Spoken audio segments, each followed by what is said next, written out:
السلام عليكم اصدقائي، كيف حالكم متابعين قناه فيوتشر كوين؟ فيديو جديد على قناتنا، قناه مهتمه باخبار العملات الرقميه. بهالفيديو اصدقائي راح اتكلم عن عمله شيبا اينو، تحليل العمله وارتفاع نسبه الحرق بنسبه 10,000%. اما بالفيديو اصدقائي بتمنى تضغط على زر اللايك، تشترك بالقناه، تفعل زر الجرس حتى يوصلك كل جديد في عالم العملات الرقميه. ولا تنسى انضم لقناتنا على التليجرام، راح تلاقي الرابط موجود اسفل الفيديو، والرابط موجود كمان في بنر القناه. خليكم معنا اصدقائي لبعد الاندرو.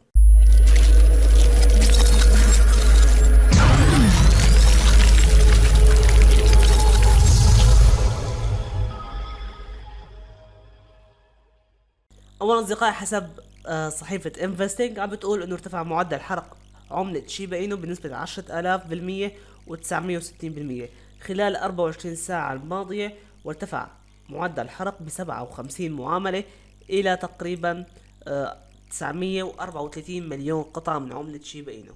طبعا رغم هالارتفاع هذا، لكن عدد القطع المحروقة لا يزال قليل. لحتى اتأكد من عمليات الحرق وافحص معاملات الحرق، دخلت على موقع حرق عملة شيبا اينو.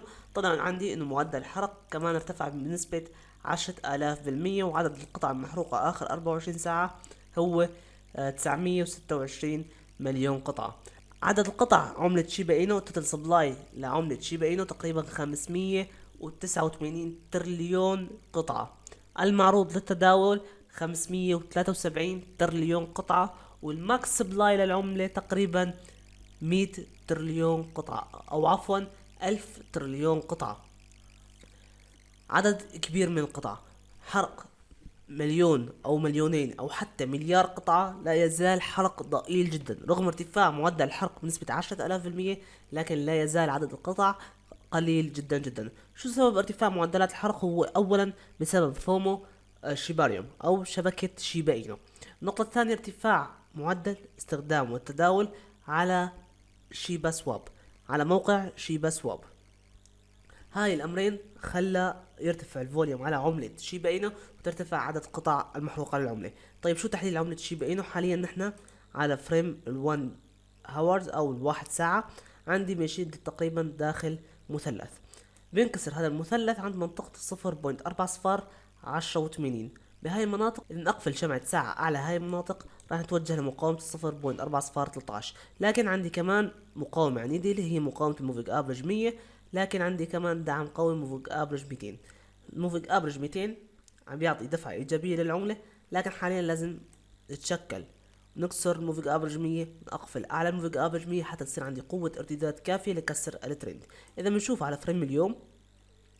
فريم اليوم، نحن حاليا تقريبا كسرنا الموفيج افريج 100 والموفيج افريج 200.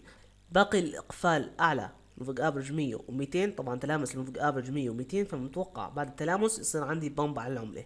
لهيك نتوقع بعد الاقفال اليوم يتم الاقفال شمعة الاربع ساعات، بعد تقريبا 6 ساعات من الان يتم الاقفال، وبعدها تنطلق العملة وتنفجر مرة أخرى. لازم أتأكد من إقفال شمعة 4 ساعات أعلى 0.4011 حتى أقول إنه العملة رح تعمل بمب خلال الأيام القليلة القادمة. بقدر أستغل البمب عملة شيبا إينو وأكسب تقريبا 40% كهدف أول. إذا تنطلق العملة لكسر قمة عند منطقة 0.4015، فمعناها أنا عندي مربح بيوصل إلى 40%. اصدقائي بنكون وصلنا لنهاية الفيديو، بتمنى الفيديو يكون نال اعجابك. لا تنسى تشترك بالقناة وتفعل زر الجرس، تضغط على اللايك حتى يوصلك كل جديد في عالم العملات الرقمية. مع السلامة، دمتم بخير.